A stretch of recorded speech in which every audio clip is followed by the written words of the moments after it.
You know, my dad was a physician, so I mean, you know, I figured I could do it if he could do it, and my brother was doing it. I definitely could do it if my brother's doing it. So the reality of it is that I did not know. I just knew that all the orthodontists that I knew seemed to be pretty happy-go-lucky guys, and you know, didn't seem to work all that hard.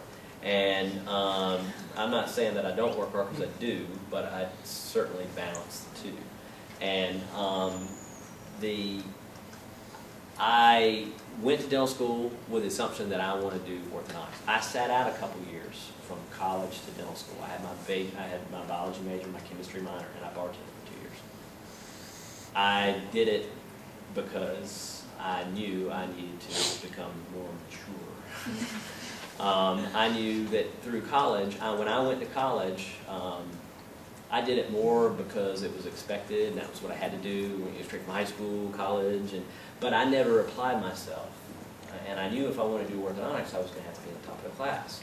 So I took some time off, was poor for a while, and got proper motivation to go back to school. I paid for my own way in dental school, my residency, borrowed the money. That also is another powerful motivator. And I was ready. I was hungry at that point in time. I wasn't straight out of college like a lot of my friends that were kind of burnt out. So, you know, the fact that I was out going, okay, yeah, but it was hard for me to go back and take the DAT because I didn't take that until after I was off. So I had to study, take some training for it. I had to go back and do all that after the fact. That was probably not the smartest thing to do. But my plan was to be an orthodontist. And it wasn't until I got in and started doing stuff that I started really figuring out what dentistry was all about. Quite honestly, I really like doing restorative. I like doing, you know, the immediate gratification of taking a tooth that's broken down, building it up. What I didn't like about it is the fact that all my work kept getting destroyed because people didn't take care of your teeth. That was the whole reason why they had to get restorations in the first place. I like the concept of fixing something that was messed up that they had no hand in doing. Straightening out, improving someone's self-esteem, fixing a problem that, you know, that they didn't create. You know, quite frankly, a lot of what you learn in dental school about orthodontics is boring. Tracing success, all that stuff. That's really not the meat and potatoes of what you do. There is immediate gratification in orthodontics. Seeing the patient, looking back at where they started, and seeing what you did. And when you have 70 patients coming in a day, you're going to get some gratification from that because you're going to constantly have people you're looking back and going, wow, you know, look at how much that's changed. But there were certainly aspects of dentistry that I liked other than just orthodontics. But I had in my mind that that's what I wanted to do, and when I got into it, there were certain aspects of things that I liked about it that have not changed. It's artistic, which I have a little bit of that in me. Creating smiles. A lot of dentistry is artistic.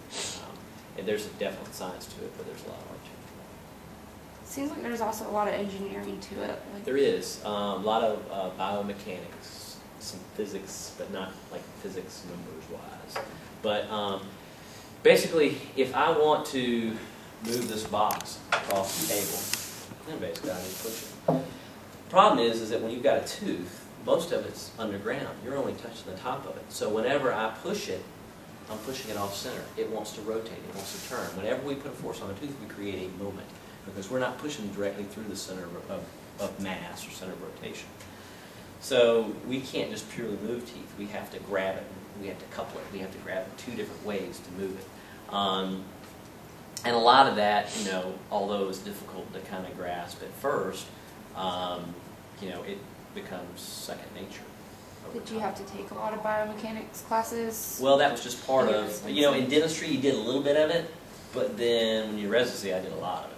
You know, so, you know, as a general dentist you can do anything.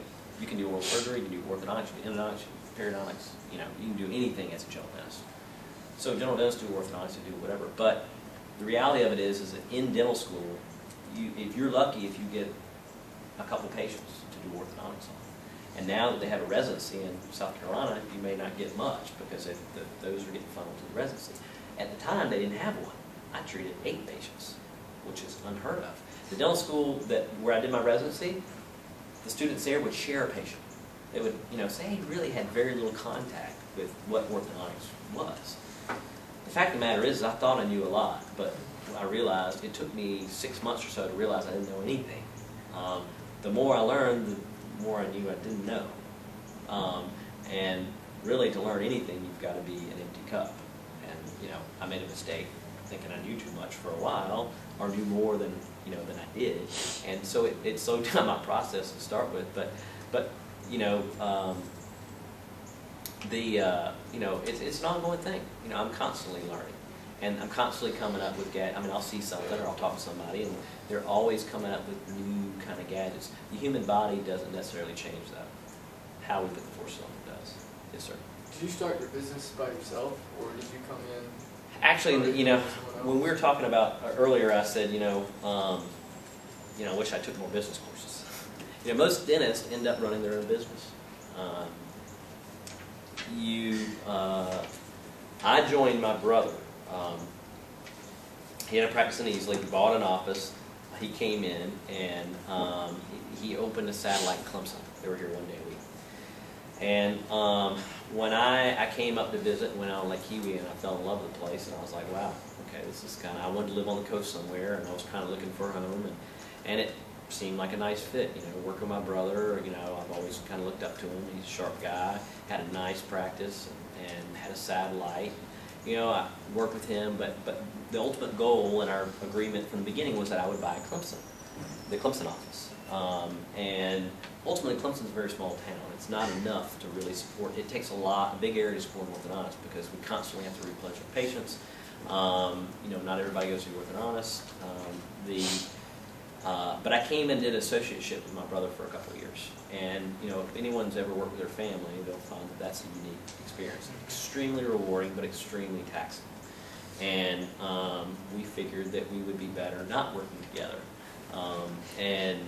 The reality of it is that I learned a lot from him, a lot about business in particular, and his partner, who was there. So I learned a lot about how Tommy had done it for years, and then David was new and sharp and had all these different ideas and kind of remodeled the practice. So when I came in, I had kind of the best of both worlds. I had some mentors that kind of gave me confidence in doing orthodontics, and I've got to to practice different things, but also get some of that business experience and a system that was already set up. And then I opened another office a year after I bought the Clemson practice. I opened an office in Seneca and built that from scratch. And my practice has changed significantly since then. But yes, I didn't start completely from scratch. I did have. It was nice to have a base to start from, and also some income to start with. Because that's a challenge when you get out to start from scratch. You've got to have someone help support you while you're building a patient base. Anybody else? Appreciate your attention. Thank you for coming. Thank you.